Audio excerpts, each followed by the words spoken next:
In this video, we'll talk about inheritance in Java. So this idea of inheritance is very similar to the idea of inheriting things in the real world, right? So if you look at who you are as a person, you probably have heard somebody say, hey, you look just like your grandfather, or you look like your dad. You have the same nose as your mom or as your aunt. Now, when you hear that word, that means you have inherited certain traits from your parents or from your family lineage.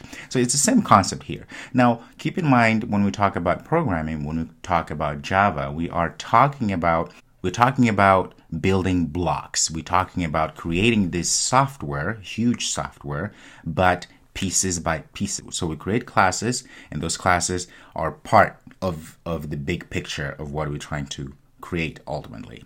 Okay, this may sound a little bit confusing, but it's not too bad. So inheritance allows us to create classes with all the properties, instance variables, and behaviors, and we use those classes to create other classes with the same sort of behaviors and properties.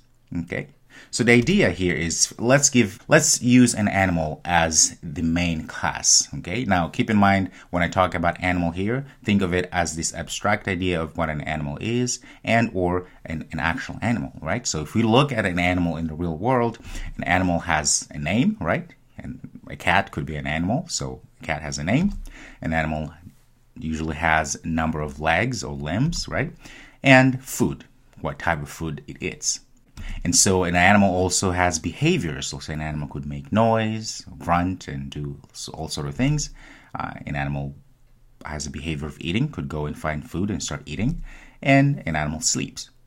So you can see here, this is that idea. We've created here the class animal, which has properties, okay, and also has behaviors. Okay. So that's a base class of our animal, okay?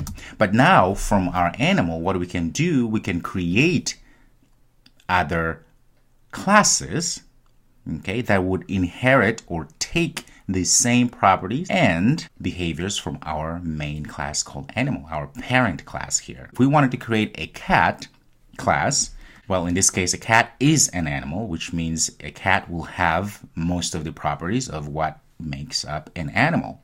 So as you can see, this arrow here would say a cat inherits from animal class. That means a cat will take all of the properties and behaviors of the animal parent, in this case, animal class.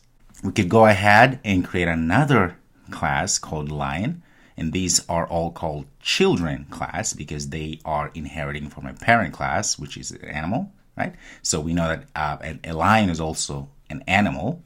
That would mean a lion would then inherit from animals. Okay, we could keep going. We're going to create a dog class, which is also type of animal, right? So the idea here is that we created a bigger print or a parent class called animal with all the properties and all the methods or behaviors.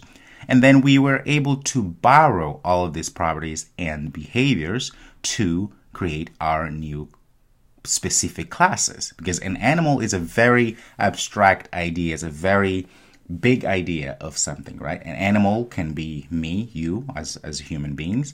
A dog is an animal. A cat, as you can see here at the bottom, right? All these animals that you know are animals, but there are different kinds of animals. So as we know, all animals have certain behaviors and certain properties are common, right? So we then take advantage of this relationship that we have here between the animal class parent with the animals, specific animals that we are creating as classes. Okay, so let's go ahead and take a look in code how this relationship comes about.